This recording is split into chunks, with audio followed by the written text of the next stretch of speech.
You can unmute yourself, sir. We can't hear you. All right, I started talking. I want to first off thank you for inviting me to this forum. And I joined in and I was really blessed. Pastor Diola, thank you very much. It's a wonderful, wonderful session. For me, raising my boys, I always tell my wife one thing, that I'm not raising boys, I'm raising men. Mm. So from when they are babies, there are times my wife would say, oh, let these children be children. I say, yes, they are children, but as they are children, they ought to also be men.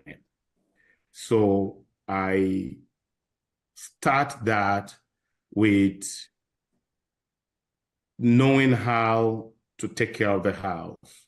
When my boys were even 2, if I'm traveling out of town, I will call the 2 boys and say, I'm not going to be around. Guess who is in charge? You guys are in charge of the house, and you got to take care of your mother. You got to take care of your sisters. And up until today, now they are grown. If I'm traveling, the boys will say, okay, Daddy is traveling, now you come, listen. You know, Daddy is not going to be here. Daddy's rule is different from mine. This is how I run my show. And, you know, we laugh, but it's that mindset that I'm not raising babies or boys, but I'm raising men. And the core value of men should be inbuilt from the get-go. So if I might make it that. Thank you so much, sir. That is deep. Like, you know, that's different from a woman's perspective. We look at them like our babies. Oh my God, just cuddle me. But you know, it's nice hearing it from your own perspective that I'm raising a man. I'm not raising a wimp. I'm not raising a boy. Thank you so much, sir. I'm going to pass this same question over to Sister Daring, Pastor Daring rather. And I was thinking of it. Pastor Daring has a gap, you know, between her boys. You know, so it's interesting sometimes to see the perspective on the generation and how it has evolved. So I'm sure the way she raised her second is different from the way she raised her third, because there's that gap in between them. So for you as a family, between you and Pastor B, what are the values that you felt that, okay, I taught the second that I must teach the third, or wow, I didn't teach the second, I must teach the third? What's your perspective on that? Well, I mean, raising the older one was learning experience, and basically one of the things that was important to me, because I lived in where I grew up with 4 guys, and seeing them grow up, and you know, some of the things that I saw that my parents did. So from there, it helped me to have a better outlook on how exactly I wanted to raise my sons. And I think one of the major things that was very important to me was communication. Having an open line of communication and making sure that there's nothing that they cannot talk to me about, which was very important to me. And sometimes being able to come to their level. There are sometimes, you know, there's the teenage time when they have this angst, you know, that they don't want to talk to anyone, that they want to be in their room by themselves and stuff like that. Having an idea as to when they want to talk and when they don't want to talk. Something, asking questions is, you know, how was your day? You know, is anything happening, anything new? And if they don't answer immediately, not to be forceful, because sometimes you just want to hear the answer right away. Taking that time So later, you might now go to their room, maybe when they're about to sleep, where they bit calm, sit down by their bed and just, ask, did something happen? Basically just, calming down and making sure that, you are available to listen whenever that they are ready to talk. Is very important. That communication is very, very, very important to have an open line of communication. There was a time I was talking with Dr. Nobajo, and that conversation actually also stirred me up a bit. He said, when your child, because Auntie was talking, in fact, I love everything that you said, Auntie, and it was very important. And he said you should have an open line of communication to the extent that when they are outside of the house and something happens, it's you they want to call. It's you that they want to tell. That they just want to say, oh, let me run this past mom. Let me, that is very important to build that relationship. That friendship relationship also is very important, because at some point you stop being a parent per se. You now become the consultant to their lives. When you don't have that friendship or the open communication at the beginning, that at that time that you're supposed to be a consultant, you will not be consulted. You'll be living outside of their bubble. So that is, very important to me. Like Auntie said also, empathy. Empathy is very important, when they were growing up, is basically, you're not, I didn't want them to that spirit of humility also helps, to train them.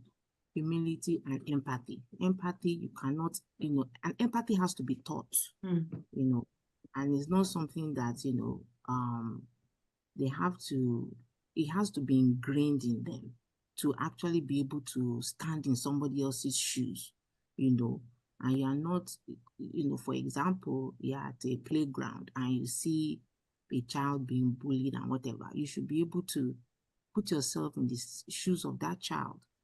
How is that child feeling at that time? Do you join your friends to make fun at that particular time, or you're able to see? So some of those things are very important. Empathy, humility, and communication. To me, those are very, very important. After teaching them about God, of course, but those three things, they are very important. Thank you so much, Pastor Dere, so much for your contribution. Humility, empathy, and communication, very important with our children. As you were talking, I was just thinking about, how sometimes you say, how are you? Fine. The one word answers was going on in my mind, So as you were talking, my mind just went there like, oh, anything happened today? No. What was the best part of your day? So, but I heard you say just pick the best time, You might just leave them as is at that point in time. Then later on, just go sit with them and just, speak with them. And at that point, they might be willing to speak at that point. So more or less feeling the temperature of that child. And one of the things I've also learned is that, a lot of times, the child has gone to school all day and the child comes back and we're bombarding that child with, so many questions. A lot of times it's just better for them to just let them unwind. And later on, we can all go back to them and say, okay, how was your day? Did anything? Just trying to make small talk with them. I pray that God will help us in Jesus' name. Amen. Before we continue, like I said before we started, when we started rather, that there's a link, slido.com, and the chat. If you have any questions, you can put it on slido.com, or you can put it on the chat, or you can raise your hands if you have any questions, and I can beckon on you to ask your questions or make your contributions. Sister Biola, is there any question on slido.com before I continue? Not yet. Okay, thank you so much. All right, then the next question I have and this is going to still be for Pastor Somori, because Pastor Diola has kind of covered her own perspective on that. I know that the children are not married yet, but of course they are going towards that direction by God's grace. How do you prepare your sons, for life, for career, and for marriage? Go ahead, sir. Well, I think the biggest thing is depending on God for everything. So I can only tell you what my experience is as of this minute. I say that because my kids are not married yet, but I have my brother's girls, they are not boys, that are close to that age, or they are actually in that age range, and then even my own children. Two things: prayers, communication. With work, every summer, I try to make sure that my kids work in my office. I actually involve them, even though then sometimes they don't really want to do what I do, but I tell them I understand. But the culture I am breeding is having the right work etiquette and understanding how to relate with people. I always tell them that I want to show them what being street smart is. That you can be book smart all you want, but you wouldn't live in a bubble. So I throw responsibilities at them. For example, the entire network, IT, and cyber work in my office was done by my son.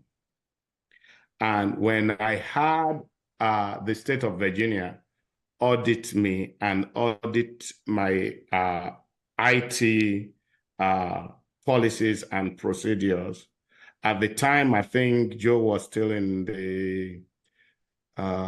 he was in the second, what we call 200 level, second year. But I taxed him to do the job because he's in that line, and I'd made him to write some certification exam. So I told him, your first place to put this into to work will be in my office. So if you make mistakes, we will get it. If you do well, we will get it. In fact, when the guys audited my cyber policies and procedures, and they asked me, because he was there, and they were asking him questions, and he was giving them the reasons behind why he had what he had on books. The man was shocked. It's like, where are you from? I said, I'm Nigerian. He said, is this your culture? How do you get him to do this, to even be focused to do this? I was like, well, it's just what we do as Africans. I guess that was the only answer I could give him, because I didn't want to go into spiritual aspect of it. So actually making them hands-on and having them see the reason why you are doing what you are doing, or why you want them to do. The guy actually was saying, hey, will you come and work for us in the state of Virginia? I said, no, he needs to graduate. So until he finished, I don't want discussion. So, and same thing with even real life. Both my boys, even my girls, I would take my daughters to restaurant, like on a date, and we discuss, and I say, hey, these are guys, and this is what guys do, and this is how they may want to deceive you. When you see these are traits you see. And then I also take my boys, I go out with my boys. Sometimes if I want to do something for their mom, I will take them with me.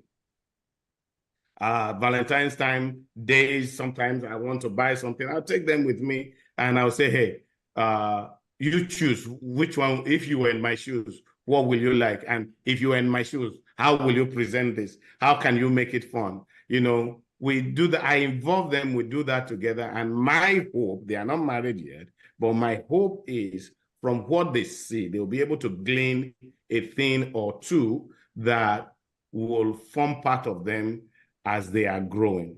And I made it a culture that birthdays, Mother's Days, not only do I buy gift, I'll give them money to buy, and especially the boys, and present to their mother or their sisters. And I want them to begin to learn so that when they get to that level, when they have somebody they are courting, it will not be, because God is not going to come from heaven to show them, right? So it is what they see. And by making them, holding their hands and taking them along with me, I have, hopefully I'm doing a thing or two, but I'm carrying them along that way. But I have never really been in their relationship. I didn't tell them you can't have a relationship, but I just say, please graduate, because we're Christians, and these dating things, I don't really know about it. I know about courting. So, and I make sure that my house is open, and I tell them, if you have friends, please, you are free. Come home. Let's know the people you are hanging around with. Yeah. And by that, they will be responsible and won't choose to be hiding outside and be doing what I won't expect them to do. Thank you so much, Pastor Edwards. I can actually attest to the kids working in your office. I remember when we traveled to Texas together. I remember you talking to them on the phone. I knew they were in the office. You were telling them to do this errand, do that errand. And I was wowed by it. Thank you so much for what you do. And as you're speaking in terms of showing boys, how to treat women, one of the things I know I do with my son is that sometimes when we get home and we're in the garage, he might just enter the house and close the door behind him, and I call him right back. I say, come back, open the door for me. So that when it's time for you to be in courtship, you won't be slamming the door against a woman, So it's really important that, we teach them how to treat women so that they don't go, because it's not like they're doing it out of spite, or is what they don't know really. But it's important that we teach them and guide them in the right path. And I pray that God will help us in Jesus' name. I'm going to direct this next question to Pastor Diola. We live in a generation whereby when you think about resilience,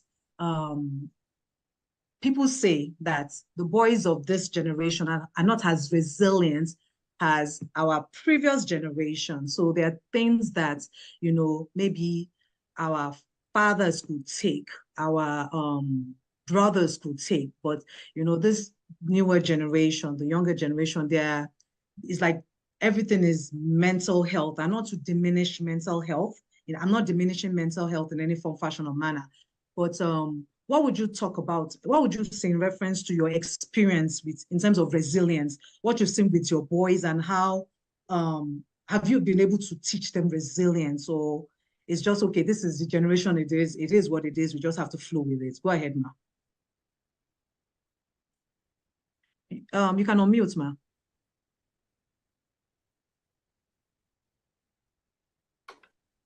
Thank you, Pastor Busola.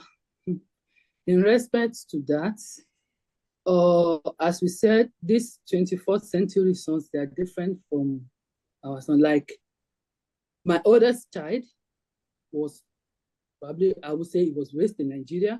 He understands the culture. At least he was 15 before he came to America. So he understands the culture very well. Is different from his other younger brother. But the youngest one, proper 21st century son, that when he comes to the house, oh, it's boring. Oh God, I'm tired. I'm like, I don't want to hear that word from you. What's boring in the house? If it is boring, make it lively. If you want to dance, dance. If you want to do whatever. Oh my God, they come. Oh, nothing to eat in this house. Oh, nothing to do. They with their data, they complain a lot. Mm-hmm. But in the raising them up, doing your core values that you've been telling them, you don't do this, let them know. That's why I always tell people that you don't complain of anything. Always be grateful to God. Always be grateful. Whatever you have, be grateful. It is that there are people out there, when people like, oh, did you make a egusi soup? And I said no. Then like, every minute, I'm hungry. I can't eat anything. You can eat any other thing apart from egusi soup. Egusi soup is not the only food. There are other things. Oh, when you go up and down running around the house, I'm hungry. And every other food in the house. Take any other thing. You are not to be eating any. Then you'll be like, oh, when you come, you know what? There are people living outside there who don't even have the opportunity. So be grateful to God that you have this. Be content. That goes to the contentment we're talking about. That be content with what you have. Don't complain. Don't be in a complaining department. Be in a department that will always be grateful to God. While the other one will be like, he will look at it like, Gen Z. You can start communicating them like Gen Z, because those are things that in our growing up, you don't have a choice of food anyway. When they say we're eating Eba, you're eating Eba. This is where this one, you give them 5 choices. Oh, I remember when they were young in elementary school, one morning, my daughter got to school and she was complaining. As soon as she gets to school, she's having stomach ache. Then they asked her, did you eat breakfast? She said no. So the teacher called me, oh, she didn't eat breakfast, blah, blah, blah. Why is it? And you know how they were talking. Once they see you that you're Africa or whatever, maybe you can't feed them or anything. And then I said, she's entitled to breakfast in the school. As you have other series in there that she cannot have a choice. The same thing, she couldn't get her choice at home. So what am I going to do to that? That's what she chooses. She doesn't want, because she picky. Because they just have a choice. Thank God for that. But the other one, back, do you even attend, even in boarding school, where just for those of us that attend boarding school, the day when it's this morning today, you don't have a choice. You have to eat the Eba. Even though you cry, if you come from Lagos, you are in boarding school in the remote area, you cry from morning to night. If you don't eat the Eba, you go to bed hungry. Yeah. But thank God for them here too. Even no matter what, even when they pick it, they don't eat this, they don't want this. Eventually, we see treat them like, okay, you want to order pizza, you want to do this, you want to do that. Thank God for that. Thank you so much, Ba. Thank you so much. I'm going to address direct that question also to Pastor Daring. How are you building resilience with your boys? Do you see a difference in the resilience of your first son versus your second son, due to the generation difference between them? Go ahead, Sister Daring. Yes. In fact, there's a difference, even in the times, right? It's like the children now, they're a bit I don't know how to put it. It's like they want everything now. They're more their mind is more faster. They want things shorter. They want things plain. They just want it simpler, basically. It's not complicated at all, and I think that's one of the major differences between that generation and 2010 and 2000, basically the 10-year difference. So obviously a lot of things has changed. They are more, even though we are taught 2010 that the children were a bit more they wanted things now. The generation now, they are they are special. They are special, and they need more attention. Open communication, like I said, is very important, because they can easily just withdraw into themselves. You have to pay more attention.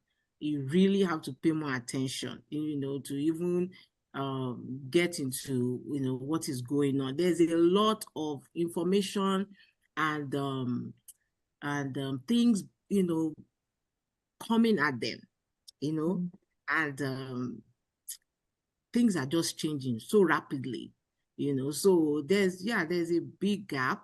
And like I said, communication is key. Is key. You need to pay attention, come down to their level, to actually even understand what they are talking about. The language is different. The way they process things is different. I was just telling my daughter, like my last son now, he's more of me, I talk loud. I be like, why are you yelling?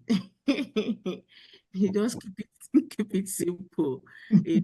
And when you are trying to give instruction, he doesn't want you to come with, oh, do this, do that, do this, do that. Just keep it simple.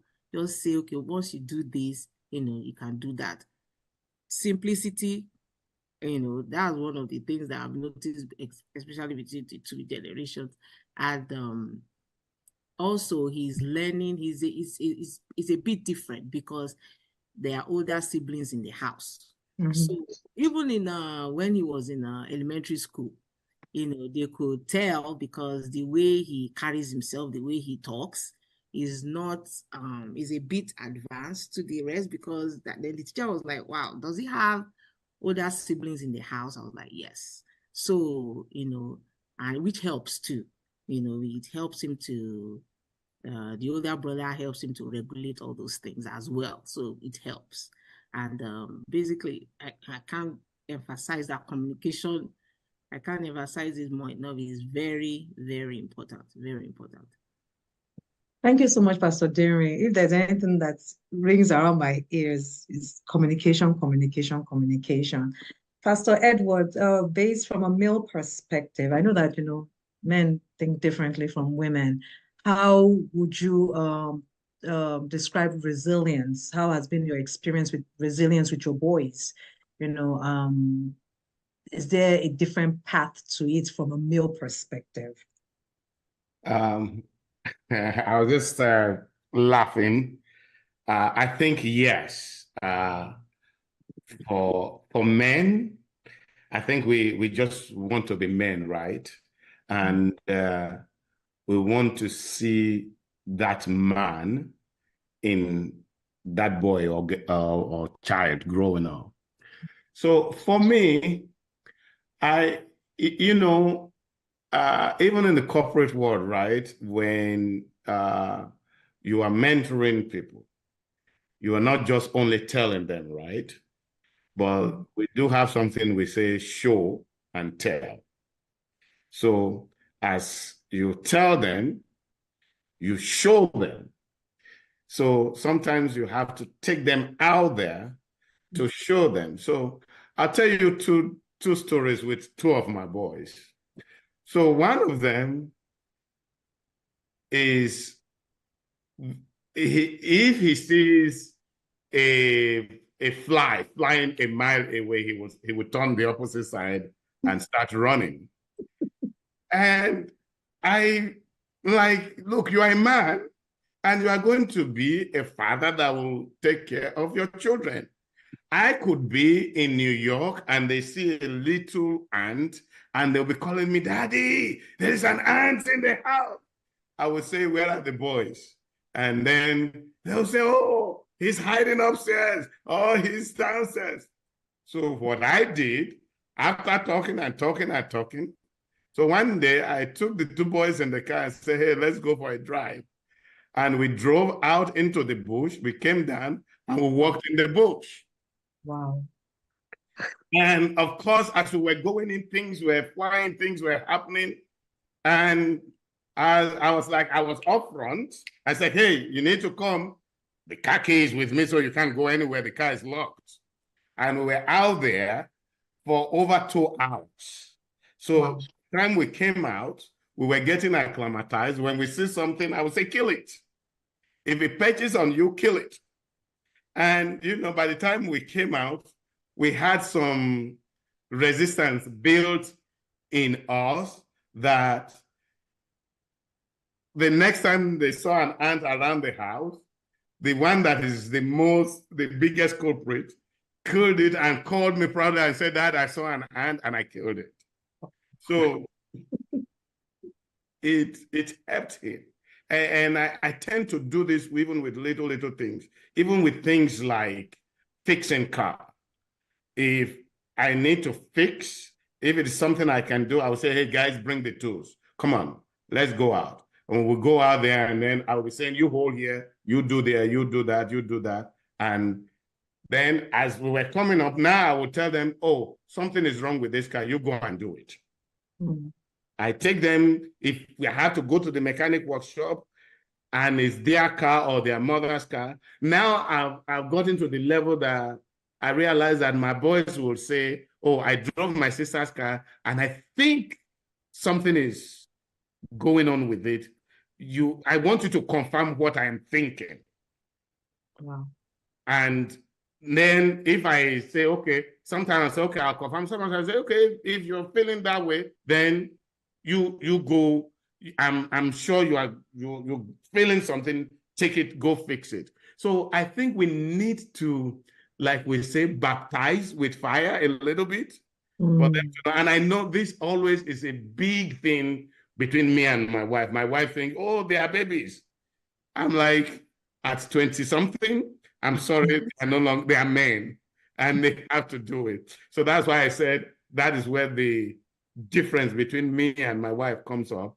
I want to put them in the line of fire so that they have the experience. And I believe controlled environment is better than when they get out there by themselves and there is no control, and then they tend to learn it by themselves.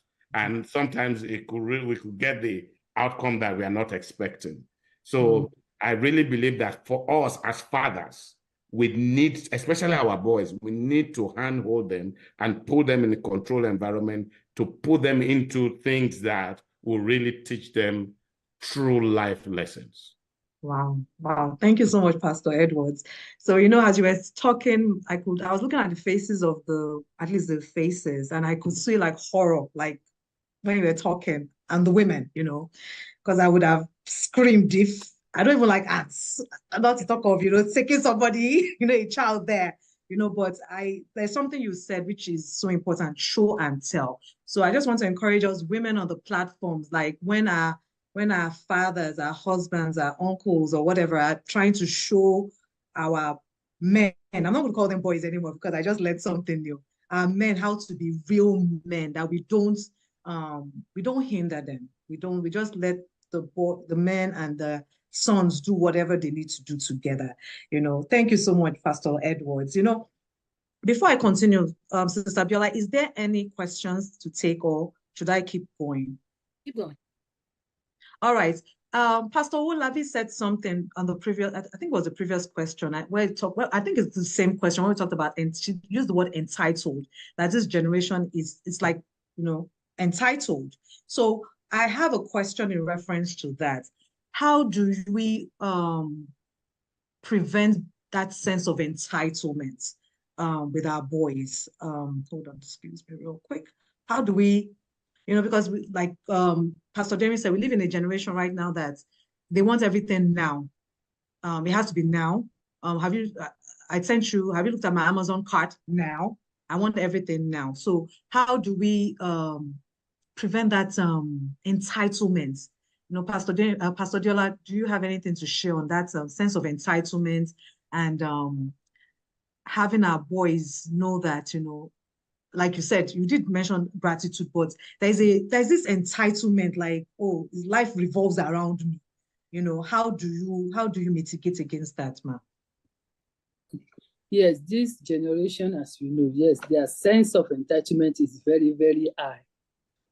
But you can let them know that it doesn't work like that, because for them, I believe they want a drive-through life.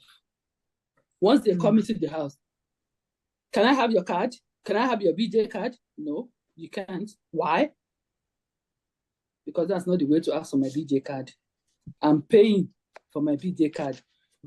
If you want BJ card, you're working now. Okay, go get your own.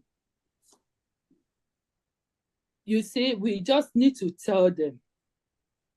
Once they come out with their sense of entitlement because they believe everything, as I said, boys, they stick to their mother for a longer period. They think their emotional support, they want it.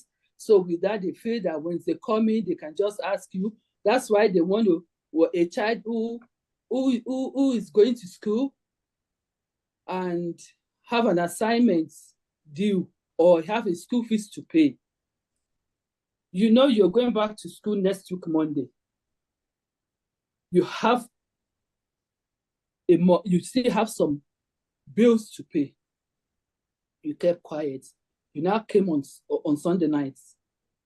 Oh, well, you know I'm going back to school tomorrow, and I still have those bills to pay.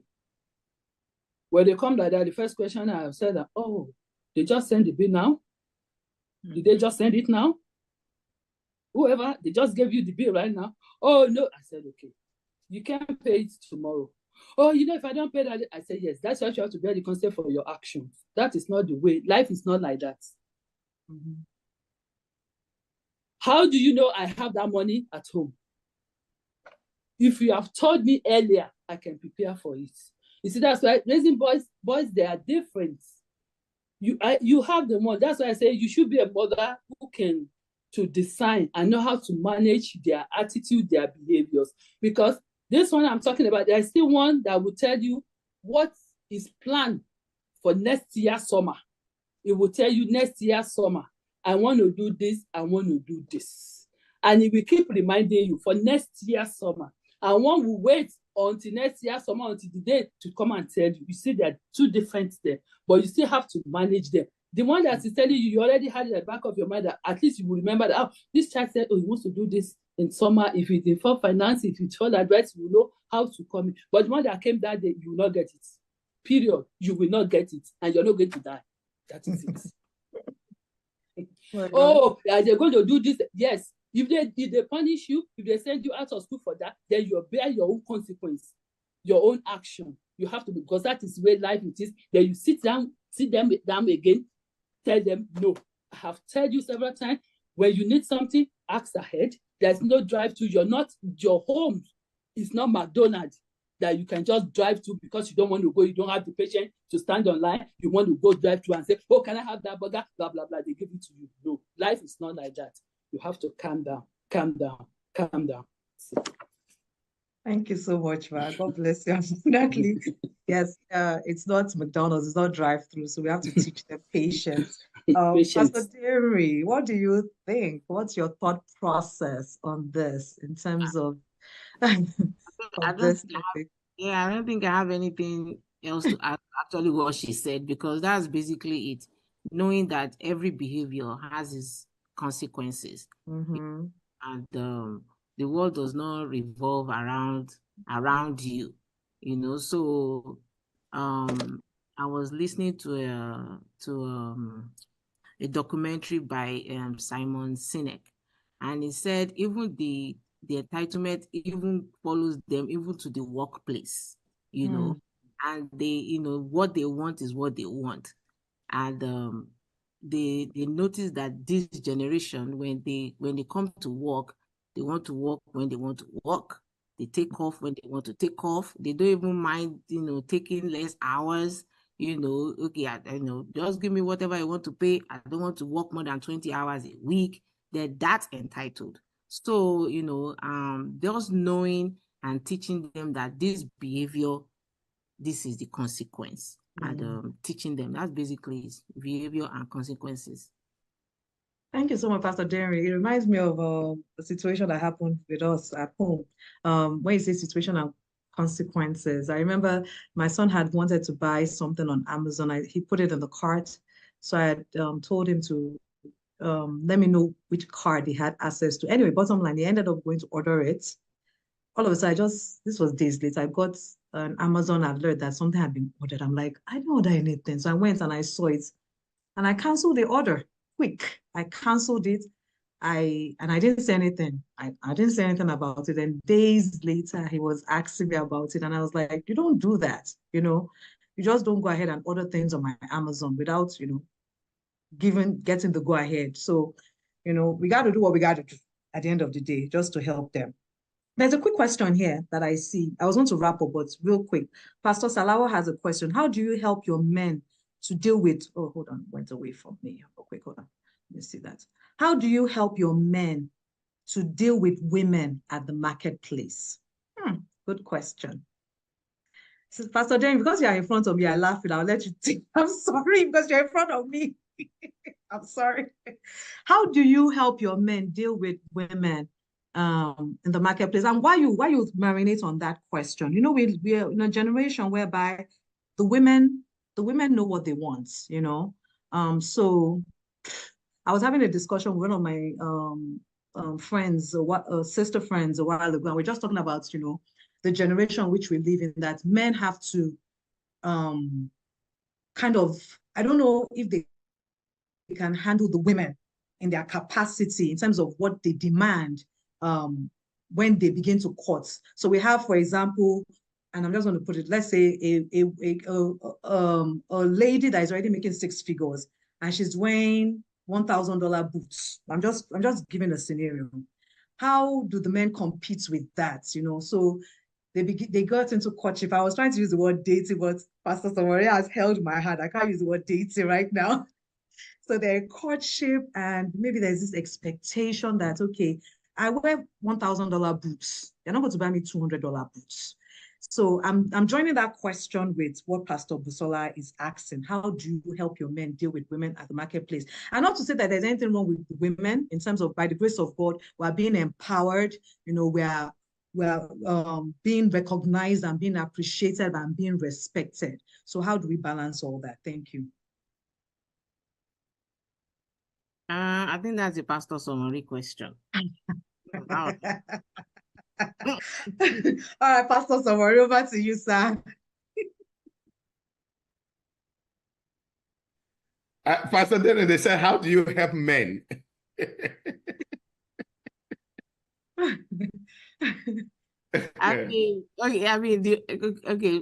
To be honest, what I told my son, I've been telling them, you need to start praying about the person that you are going to marry. And it's very important because, I am a woman, and a woman can be, like Pastor will always say, you have not been something ruined until you marry a wrong woman.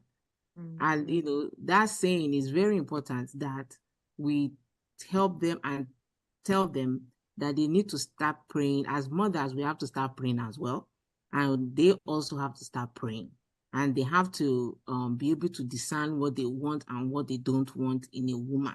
So it's not everybody, it's not all that glitters that is gold, So alerting them to all sorts is very important. There are different kinds of women out there, and if you are in the place of prayer and you are alert and you are understanding what you are seeing, sometimes the Holy Spirit will always speak to us, and learning and knowing when the Spirit is speaking to you is very important. That's basically what I've been telling them. It's very important, so that when the Spirit of God is telling you something about, don't brush it away.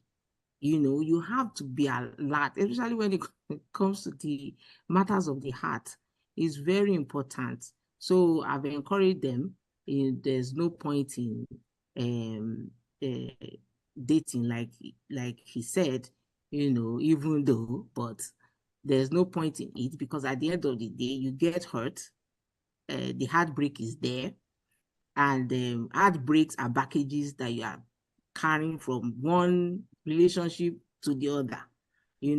This person hurt me this way. I guard my heart against that thing. And you carry that, as that is some of the things I've said to them as well. So being prayerful is very important, and being alert to what the Spirit is telling you as you are even being prayerful. And you have to look beyond the makeup, the packaging. all that stuff, the way a girl talks, the way they carry themselves, the way, I mean, there's so many things. So, you know, there was a time, you know, there was a girl. Immediately I saw the girl, like, no, you know. Anyway, things happen and stuff. I mean, I had to come back to me and say, oh yeah, mommy, you were right. I said, well, let's pin that so that you know that when I give you, when I say you should be alert.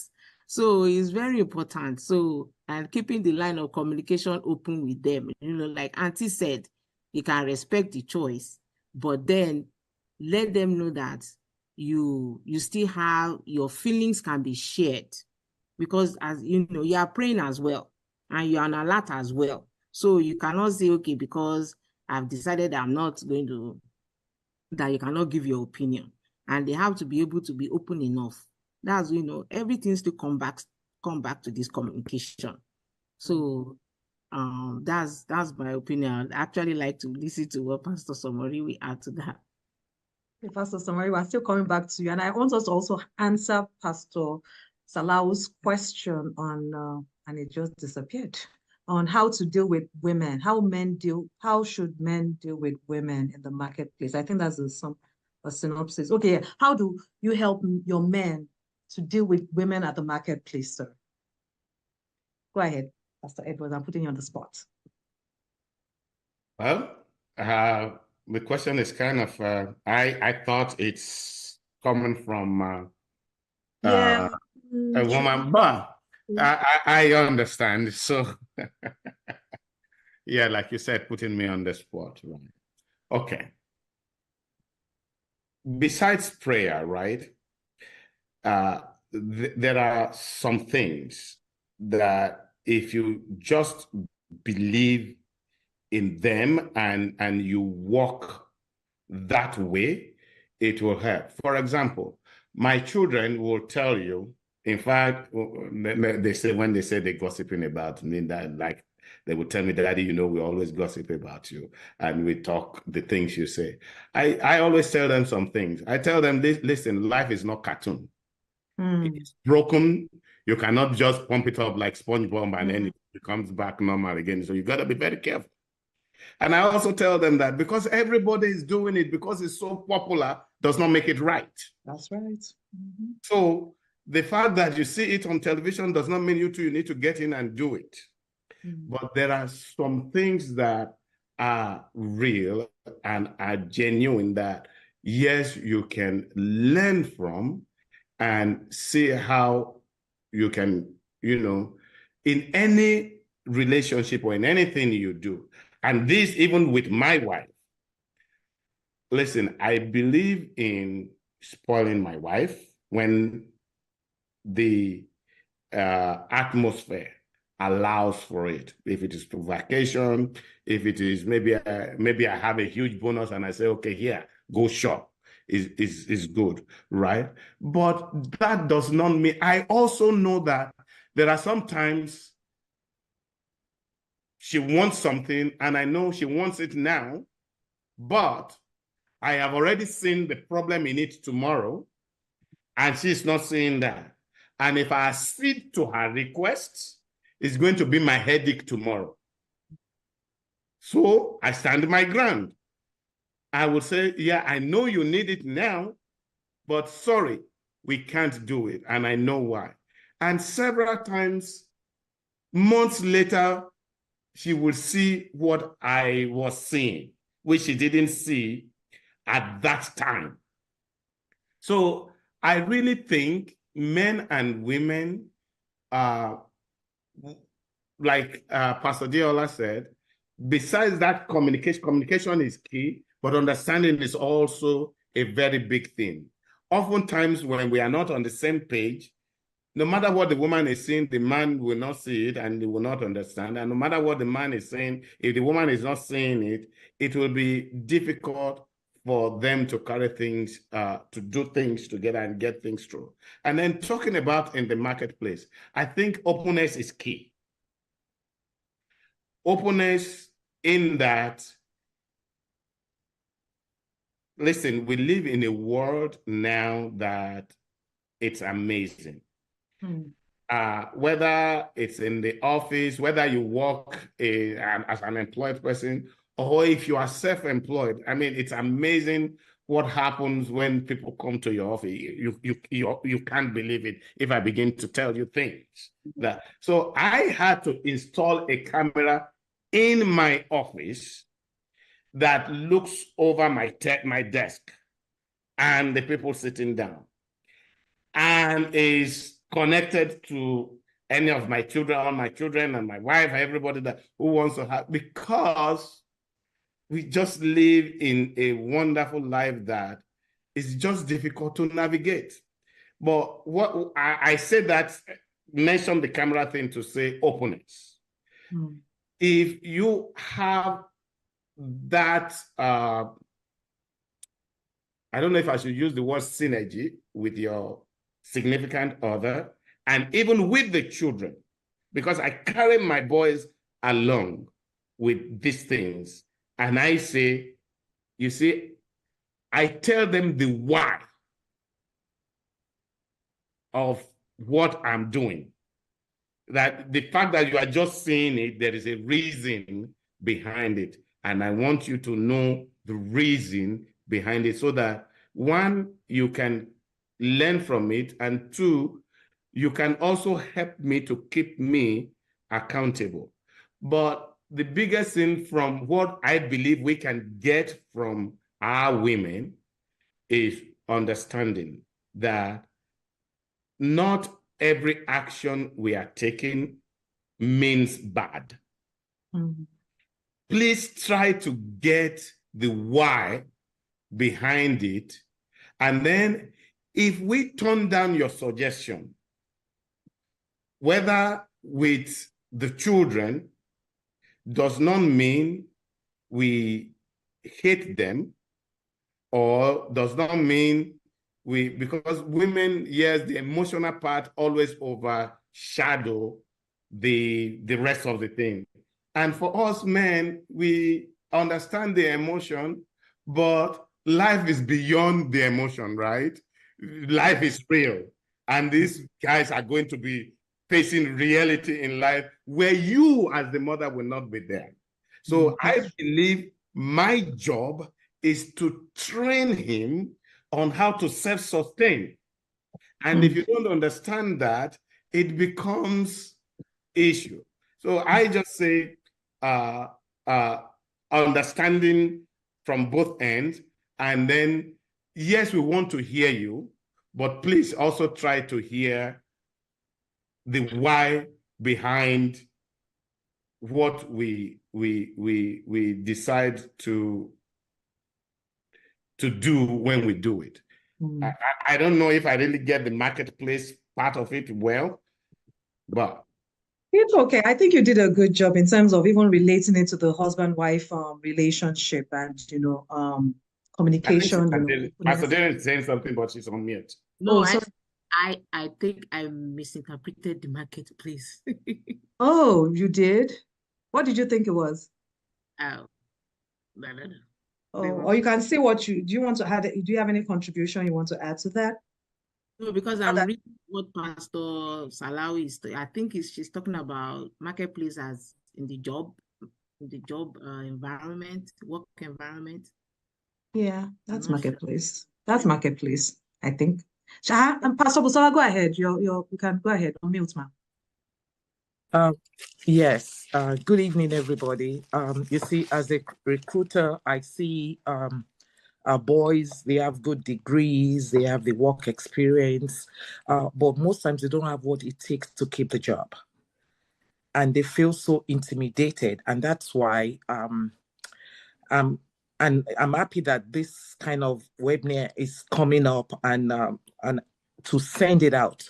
And the reason why I'm asking the question is our tone, our language, our body language.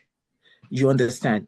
They speak, even though, like Pastor Somori said, nobody can read your mind. Nobody, it's what you say that people are going to go by. And so that is why I'm saying that it's important that we train our men to mean what to say what they mean, and to be able to express themselves well, whereby, they don't have to. I see it a lot. Even as of yesterday, I wasn't at work, but someone had to call me because it feels is from Cameroon, and is trying all he can, but it's not and I'm the only one that can tell him, because if any other person, an African or an American or anything says, he's not going to welcome their opinion. So I have to tell him, the way you talk, the things you do, I have to tell you. So I'm saying this because we as mothers also, when we're raising up our men, to also help them to be able to express themselves well, and also to be able to not to be intimidated by, because at places of work now we have women in the leadership positions, and as much as we want our men to be leaders, we also want our girls to be leaders too, and so we want them to be able to be at par with anybody so that they don't feel intimidated. Thank you. Thank you so much, Pastor Busola, for giving that feedback from a recruiter's perspective. I read, there was a comment I saw, the last comment. It says by Sister Moji, it says it all starts from home. We need to train emotionally stable and proper men. Men should be trained as visionaries, ever learning, caring, respectful, competent, with their shoulders high. We should always affirm them and encourage them, even when they don't meet up the standard. They should be accountable. The list goes on. I think that is just straight on point on, that it all starts from the home. And, and like this example that Pastor Busola gave about the Cameroonian, he might have grown up in an environment where the tone, I just came from Nigeria recently. Everybody's just shouting, like they're just shouting. Even me, I'm like, why are you shouting? So I was having a discussion. With I think Sister Boye this afternoon. She said something which was a light bulb moment to me. She said, then do you realize when our children say that they are shouting? I said, wow, I didn't think of it, because when I went to Nigeria, I was like, why are you shouting? I'm here. Why don't shout? Calm down, So they might just need to relearn that behavior. And I have to round up right now because we have a hard stop at 5 o'clock. I just want to say thank you to all our speakers, most especially Pastor Diola for her time. Thank you, Pastor Demi. Thank you, Pastor Somori, for jumping up in the last minute. And I'm going to hand it over to Sister Biola. Thank you. All I want to say also is thank you. I mean, even for Pastor Demi, it was also last minute. So thank you so very much for jumping on for this session. I mean, I believe it's been very enlightening, and for me, I couldn't say much because I was just like sucking it all in, and I believe a lot of people gained one or two things. So thank you so very much, Pastor Diola. Thank you. God bless you, Pastor D. Thank you, Pastor Somori. We really do appreciate you, and thank you for those examples. And I mean, I've really learned a lot of things that I'm gonna go tell my husband. Yeah, we need to raise these boys with real life experiences, hands-on experience. So thank you so very much for showing us how to raise men, not just boys. God bless you, Sam. Everyone that joined, thank you so very much. If possible, I'll be able to send out the recording. If not, I believe we have gained one or two. So thank you. By God's grace, we will do more of this. If maybe quarterly, or maybe every other month, we'll see how we can do it. But God will help us. So thank you, everyone. Have a blessed Saturday. Your weekend is blessed in Jesus' name. God bless you. God bless our sons and our daughters. Thank you, everybody. God bless you. Thank you. Thank you.